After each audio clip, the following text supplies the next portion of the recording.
आपको एक ही वीडियो में आपको यहाँ पे सेट एक आपको यहाँ पे संपूर्ण आंसर आपको एक ही वीडियो पर आज यहाँ पे करेंगे। देखिए आपके पास मात्र अभी आपके 4 घंटे हैं और 4 घंटे में आप क्या करेंगे, आपको पूरा आपको सेट ए का answer A to Z question आपको यहाँ पे पढ़ लेना है, क्योंकि आपके पेपर डायरेक्टली आपको यहाँ पे पेपर में आपको देखने को मिलेगा। मात्र आप एक नजर में यहाँ पे वीडियो ऐसा देखिए कि आपका रिवीजन हो जाए और आप यहाँ पे A to Z क्वेश्चन आप करके आओ और 75 में से 75 नंबर आज के पेपर में आप लेके आओगे, इसकी हम गारंटी देते हैं। क्योंकि पूरे क्वेश्चन पेपर आज जो है आपके परीक्षा बोर्ड से आपको आए हुए हैं और आपको इसी के क्वेश्चन आपको यहाँ पे आंसर भी आपको इसी से आपको यहाँ पे दिखाए जाएंगे। ठीक है, चलिए फटाफट सारे क्वेश्चन देखते हैं और आपके यहाँ पे आंसर भी करते हैं। देखिए सबसे पहले बता दूं, आपके ऑब्जेक्टिव आंसर आपने यदि नहीं किए तो एक बार यहाँ पे आप देख लीजिए, सारे आंसर आपको यहाँ पे लिखे गए हैं और इसके बाद आपको यहाँ पे सही जोड़ी आपके रिक्त स्थान और इसके बाद एक वाक्य में उत्तर देख लीजिए और आप यहाँ पे सत्य असत्य वाले क्वेश्चन। ठीक है, यहाँ पे 6 क्वेश्चन है और आपको यहाँ पे 6 क्वेश्चन देखिए आपको यहाँ पे ये हो जाएंगे।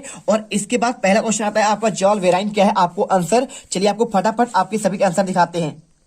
चलिए तो पहला क्वेश्चन आपका यहाँ पे 5 नंबर यानी आपका छठा क्वेश्चन लिखा है जॉल बेराइन क्या है, आपका इसकी स्थापना कब हुई। आंसर आप यहाँ पे देखिए, आपको पूरा आंसर जॉल बेराइन के बारे में आपको आंसर यहां से लेकर आपको यहां तक आपको याद करना है। ठीक है, देख लिया आप आंसर। इसके बाद देखिए क्वेश्चन आपका यहाँ पे 1815 ईस्वी में कौन कौन से आपका यूरोपीय शक्तियों ने मिलकर नेपोलियन को हराया। आंसर आपको यहाँ पे ये मिल जाएगा। देखिए आपको आंसर इसका आंसर यहां से लेकर आपको यहां तक याद करना है। और इसके बाद क्वेश्चन देखिए आपको यहाँ पे पिकेटिंग क्या है, आपको इसका अर्थ आपको बताना है। चलिए आपको यहाँ पे इसका भी आपको आंसर हम आपको यहाँ पे दिखा देते हैं। आपका पिकेटिंग के बारे में, आपको पिकेटिंग होता क्या है, आपको आंसर देखिए आपको यहाँ पे ये मिल जाएगा। आंसर आप यहां से लेकर आप यहां तक इसे तैयार करिए। फटाफट आप एक बार रिवीजन कर लीजिए। आप इस वीडियो को पॉज करके आप देखिए, मैं आपको आंसर दिखा रहा हूं, आप क्या करिएगा, पॉज करिए वीडियो और आपको यहाँ पे बस आपको एक बार पढ़ लेना है। ठीक है, फटाफट पढ़िएगा, आपको इससे बाहर क्वेश्चन नहीं जाएंगे। इसके बाद द्वैध शासन व्यवस्था क्या है, आपको इसका अर्थ बताना है। आपका इसका अर्थ देखिए, आप आंसर आपको यहाँ पे यहां से लेकर आपको यहां तक आता है। ठीक है, जब किसी देश या क्षेत्र पर 2 शक्तियां द्वारा शासन किया जाता है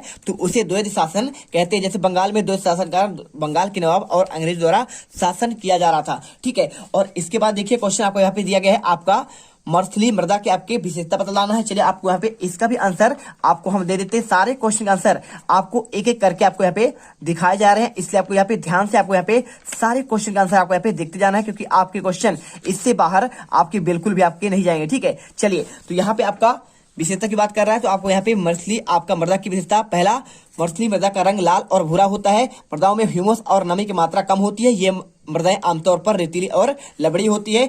इसके बाद क्वेश्चन आपको यहाँ पे देखिए, पट्टी कृषि किसे कहते हैं, आपका एक क्वेश्चन आंसर आपको लिख देना है। देखिए आपको यहाँ पे हिमालय प्रदेश में फसलों के बीच घास की पट्टियां उगाई जाती है। ये पवनों द्वारा जनित बल को कमजोर करती है। इस तरीके को आपको पट्टी कृषि कहते हैं। अब इसके बाद क्वेश्चन देखिए आपको यहाँ पे लिखा है, भारत में जैव विविधता को कम करने वाले कारक कौन कौन से हैं, तो आपको इसका भी आंसर आपको चलिए आपको दिखा देते हैं।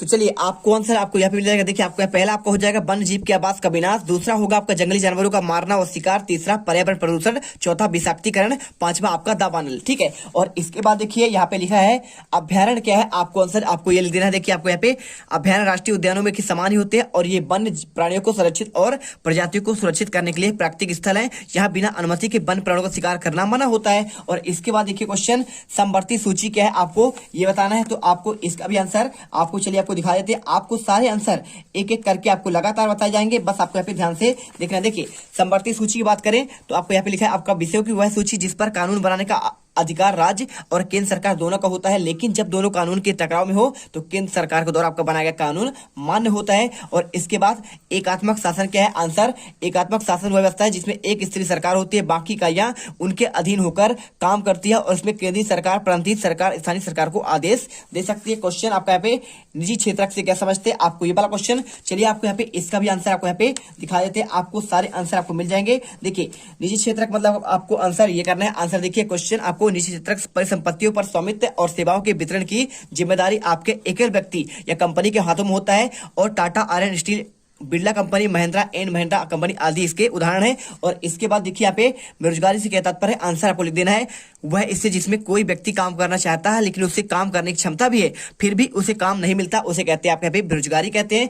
इसके बाद ऋणाधार से क्या तात्पर्य है, आपको एक क्वेश्चन आपको आंसर यहाँ पे आपको लिखना पड़ेगा। तो इसका भी आंसर आपको ये मिल जाएगा। ऋणाधार की बात करें तो देखिए आपको यहाँ पे ऋणाधार एक ऐसी संपत्ति है जिसका कर्जदार मालिक है और इसका इस्तेमाल हुआ है उधारदाता को गारंटी देने के रूप में करता है जब तक कि ऋण का भुगतान नहीं हो जाता है। और इसके बाद मुद्रा क्या है, तो मुद्रा बताना आपको ऐसी वस्तु जिसे सर्वसम्मति से वस्तु को लेन देन और भुगतान के हेतु प्रयोग किया जाता है, मुद्रा कहलाती है। इस पर जनता का विश्वास होता है। और इसको देखिए क्वेश्चन 13 यहाँ पे धारणी विकास से क्या तात्पर्य है, आपको ये वाला क्वेश्चन 2 नंबर क्वेश्चन है। आपको इसका भी आंसर आपको यहाँ पे आपको मिल जाएगा। बिल्कुल आपको कुछ भी करने की आपको जरूरत नहीं पड़ेगी। देखिए आंसर आपको ये मिल जाएगा। धारणी विकास की अवधारणा, देश के आर्थिक विकास हो तो लेकिन पर्यावरण में किसी प्रकार की क्षति ना पहुंचे, ना ही आने वाली पीढ़ी को किस तरह की दिक्कत का सामना करना पड़े, धारणी विकास कहलाता है। और अथवा क्वेश्चन देखिए पहले लिखा है आपको यहाँ पे आर्थिक विकास से आप क्या समझते हैं, चलिए आपको यहाँ पे आंसर दिखा देते हैं।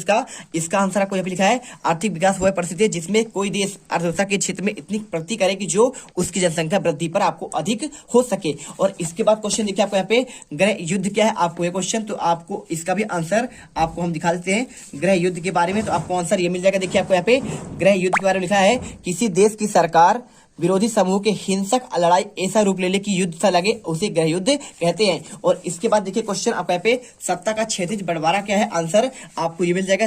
सत्ता का क्षैतिज आपका बंटवारा, सत्ता के क्षैतिज बंटवारा का आशय है सरकार के विभिन्न अंगों विधायिका, कार्यपालिका, न्यायपालिका के बीच शक्ति का विभाजन। सरकार विभिन्न अंग एक ही स्तर पर रहते हुए अपनी अपनी शक्तियों का प्रयोग करते हैं। और इसके बाद क्वेश्चन देखिए यहाँ पे आपको कृष्णा गोदावरी विवाद क्या है, इसकी शुरुआत आपका कहाँ हुआ, इसका आंसर जो आपको मिल जाएगा, कहाँ पे मिल जाएगा, आपको यहाँ पे आपको मिलेगा। चलिए आपको दिखाते हैं, बिल्कुल आपके सारे आंसर दिखाएंगे, आपको यहाँ पे एक भी क्वेश्चन आपका नहीं छोड़ा जाएगा। ठीक है, चलिए ये रहा आपका आंसर। देखिए आपको यहाँ पे ये आपको लिखना है, कृष्णा गोदावरी विवाद शुरुआत महाराष्ट्र सरकार द्वारा कोयना पर जल विद्युत परियोजना के लिए आपको बांध बनाकर जल की दिशा परिवर्तित करने, ठीक है, ये आपको परिवर्तित करने और कर्नाटक और आंध्र प्रदेश सरकारों द्वारा आपत्ति जताने जाने हुई बांध के बन जाने से इन राज्यों कृषि और उद्योगों का विपरीत प्रभाव पड़ेगा। इसके बाद क्वेश्चन देखिए आपको यहाँ पे लिखा है, जल के बारे में आपका भविष्यवाणी की गई, आपको आंसर आपको ये मिल जाएगा। देखिए जल के बारे में 2025 में विश्व के अनेक देशों में 20 करोड़ लोग जल की नितांत कमी झेलेंगे और भारत भी एक बड़ा हिस्सा इस पर जल की नितांत आवश्यकता महसूस करेगा। और इसके बाद क्वेश्चन देखिए आपको यहाँ पे लिखा गया है, मृदा बनने की प्रक्रिया में कौन कौन से कारक आपका महत्वपूर्ण है, आपको इसका भी आंसर चलिए आपको यहाँ पे दिखा देते हैं। सारे आंसर आपको मिलेंगे, आपको यहाँ पे कुछ भी आपको यहाँ पे आपको करने की जरूरत नहीं पड़ेगी, सारे आंसर बस आप ध्यान से देख लीजिए। यहाँ पे आपको मिल जाएगा क्वेश्चन आपका महत्वपूर्ण कारक। देखिए पहला हो जाएगा आपको यहाँ पे उच्चावाच, जनक सेल, जलवायु, वनस्पति, संस्तर स्थल और अन्य जैव पदार्थ मुख्य कारक हैं। और इसके बाद देखिए लिखा है क्वेश्चन में, मृदा अपरदन को करने वाले आपके दो आपको विधिक व्याख्या। देखिए पहला आप यहाँ पे आप बांधों का निर्माण करिए, दूसरा यहाँ पे वृक्षारोपण करिए। और इसके बाद क्वेश्चन देखिए आपका जैव विविधता क्या है, यह मानव के लिए कैसे आपका महत्वपूर्ण है, आपको इसका भी आंसर चलिए आपको दिखा देते हैं। यहाँ पे आपको ये भी आपको मिल जाएगा, जैव विविधता के बारे में आपको जो पार्ट आपका दिया गया है, आपको यहाँ पे ये आंसर देखिए आपको यहाँ पे कौन से कारक महत्वपूर्ण है, आंसर वन्य जीवन के आवास विनाश, जंगली जानवर को मारना, शिकार करना, पर्यावरण प्रदूषण। ठीक है, आपको ये पूछेगा क्वेश्चन ना, आपको मानव जीवन का महत्वपूर्ण क्यों है, आपको ये वाला क्वेश्चन देखिए। अब यहाँ पे आपको 3 नंबर के क्वेश्चन आपके स्टार्ट होते हैं, तो 3 नंबर क्वेश्चन वाले का आंसर आपको यहाँ पे ये मिल जाएगा।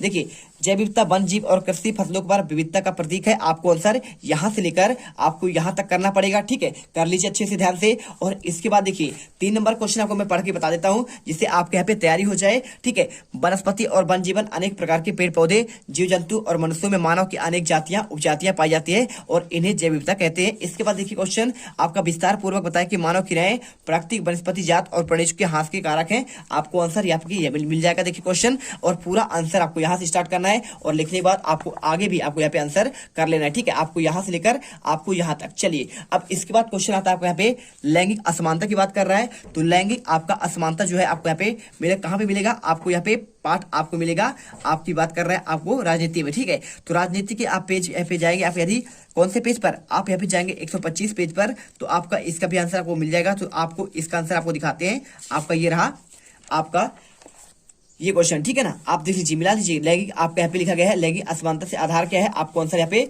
लिख देना है। आपको पूरा आंसर लैंगिक असमानता स्वाभाविक है या फिर प्राकृतिक अपरिवर्तनीय मान लिया जाए, तो लैंगिक असमानता का आधार स्त्री और पुरुष की जैविक बनावट नहीं बल्कि उन दोनों के बारे में प्रचलित आपके रूढ़वादियां और तयशुदा आपके सामाजिक भूमिकाएं हैं। और इसके बाद आपको अथवा क्वेश्चन देखिए यहाँ पे लिखा है, भारत की विधायिका की प्रतिनिधि आपकी स्थिति बताना है, आपको आंसर ये भी आपको मिल जाएगा। देखिए आपको यहाँ पे आपका ये आंसर, तो पूरा आंसर आपको यहाँ पे यहाँ से स्टार्ट करना है और आपको यहाँ पे अच्छे से आंसर आपको यहाँ पे रेडी कर लेना है। ठीक है, चलिए आपको दिख गया आंसर। अब इसके बाद जो क्वेश्चन आपका आता है यहाँ पे, ये होने के बाद आपको क्वेश्चन देखिए आपको यहाँ पे लिखा गया है मुद्रा का आपको वर्गीकरण की आपको व्याख्या करना है। तो आपको इसका भी आंसर आपको हम चलिए आपको देते हैं मुद्रा का वर्गीकरण और ग्रामीण क्षेत्रों में सस्ते ऋण के आपके प्रमुख आपके स्रोत के बारे में। तो इसका आंसर आपको यहाँ पे मिल जाएगा। देखिए पहला आपका पॉइंट आपको लिखना है पूर्ण मुद्रा हो जाएगा, दूसरा प्रतिनिधि पूर्ण मुद्रा, तीसरा आपको यहाँ पे साख मुद्रा। ठीक है, और इसके बाद ग्रामीण क्षेत्रों में सस्ते आपका इसका स्रोत आंसर पूरा आप यहाँ पे यहाँ से लेकर आपको यहाँ पे करना पड़ेगा।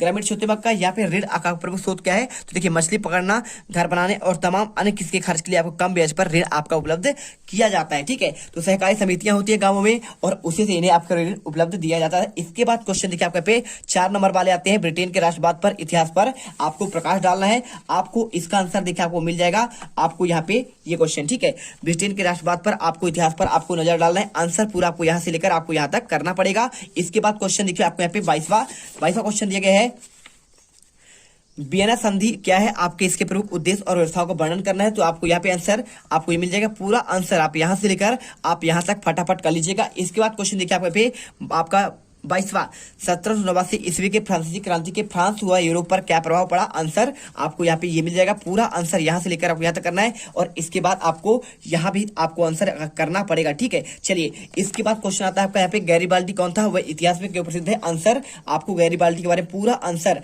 आपको यहाँ पे दिया गया है। 4 नंबर क्वेश्चन आपको यहाँ पे आपको 150 शब्दों में लिखना पड़ेगा। इसके बाद क्वेश्चन देखिए मरियान और जर्मेनियन कौन थे, आपको ये क्वेश्चन इसका महत्व करना पड़ेगा। आपको आंसर यहाँ पे ये मिल जाएगा। पूरा आंसर आप यहाँ से स्टार्ट करिए और आप यहां तक कर लीजिएगा। इसके बाद क्वेश्चन दिया गया आपको यहाँ पे असहयोग आंदोलन के कारणों की आपको समीक्षा करना है। आपको इसका भी आंसर आपको मिल जाएगा। बिल्कुल आप यहाँ पे एक क्वेश्चन का आंसर आपको यहाँ पे दे दी जाएंगे, आपको कुछ भी करने की आपको जरूरत नहीं पड़ेगी। तो देखिए आपको यहाँ पे असहयोग आंदोलन की आपको समीक्षा की बात कर रहा है। 2022 में क्वेश्चन आपका पिछले साल ऑलरेडी आ चुका है, आप इसे अच्छे से याद कर लीजिए। पूरे आपको पहला पॉइंट आर्थिकरण, सरकार की दमनकारी नीति और आपका प्रथम विश्व युद्ध का प्रभाव और आपका 1919 के मॉन्टेगू चैम्पियन एक्ट में देखिए बोल रहा है कि आपका जो असहयोग आंदोलन हुआ है तो ये कैसा आपको हुआ इससे। तो आपको देखिए 31 अगस्त 1920 को आपको इसे प्रारंभ करने का निश्चय किया गया था। आर्थिक कारण क्या था भाई साहब, यहाँ पे प्रथम विश्व युद्ध का भारत की स्थिति बहुत ही बुरा थी, इसलिए यहाँ पे आपके बहुत सारे वर्ग यहाँ पे अकाल महामारी से असंतोष बढ़ गया किसके प्रति, आपके अंग्रेज सरकार के प्रति और राष्ट्र की दमनकारी नीतियां।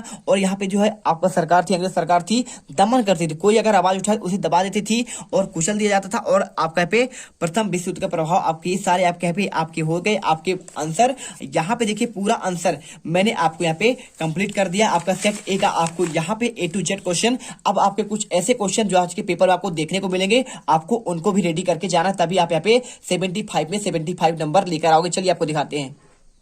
तो देखिए आपको एक क्वेश्चन आपको यहाँ पे गिरमिटिया मजदूर से क्या तात्पर्य है, आपको ये क्वेश्चन अच्छे से देख लेना है। ठीक है, एक बार पढ़कर जाइए। और इसके साथ आपको यहाँ पे नेहरू रिपोर्ट का प्रस्तुत की गई और इस रिपोर्ट की 2 आपको विशेषता, आपको ये क्वेश्चन आपको देखकर जाना है। साथ में उदारवाद क्या है, ठीक है, और आपका संथाल विद्रोह के बारे में और असहयोग आंदोलन के सकारात्मक कार्यक्रम के बारे में आपको आंसर एक बार देखना है। और इसके बाद आपको दांडी यात्रा से क्या समझते हैं, आपको ये क्वेश्चन आपको रेडी करके जाना है, साथ में आपको पढ़कर जाना है। इसके अलावा आपको यहाँ पे महात्मा गांधी की नमक यात्रा का वर्णन, आपको यहाँ पे सेम दोनों आपके समान क्वेश्चन है। और इसके साथ आपको यहाँ पे देखिए आपको बात कर रहे हैं, आपको यहाँ पे भारत में लोगों द्वारा रॉलेट एक्ट का किस प्रकार विरोध किया गया, आपको ये क्वेश्चन में एक बार आपको देख लेना है। और इसके अलावा गांधी इरविन समझौता कब हुआ, आपको इसकी कोई आपकी शर्त आप इसे देख लीजिएगा। और ककोरी केस में किन क्रांतिकारियों फांसी हुई, देखिए राजेंद्र लाहिड़ी, रोशन सिंह, राम प्रसाद बिस्मिल, आपका यहाँ पे अशफाक उल्ला खान। ठीक है, आप अच्छे से इसे करिए। और इसके अलावा जलियांवाला वाला हत्याकांड पढ़ लीजिएगा एक बार। और इसके अलावा साइमन कमीशन। ठीक है, तो यहाँ इतना क्वेश्चन कर लेंगे तो आपको यहाँ पे पूरे आंसर आपको यहाँ पे नंबर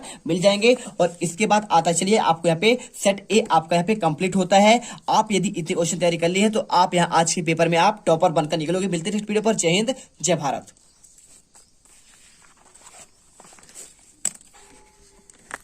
अब अगर तुम लोगों को ये वीडियो पसंद आई तो यार लाइक मारो। एम करते हैं 2,60,000 लाइक्स के लिए। कंप्लीट तो वैसे ही नहीं होने, लेकिन बोलने में क्या जा रहा है ना। और अगर तुम लोग नए हो तो सब्सक्राइब करो, वो जो लाल वाला बटन है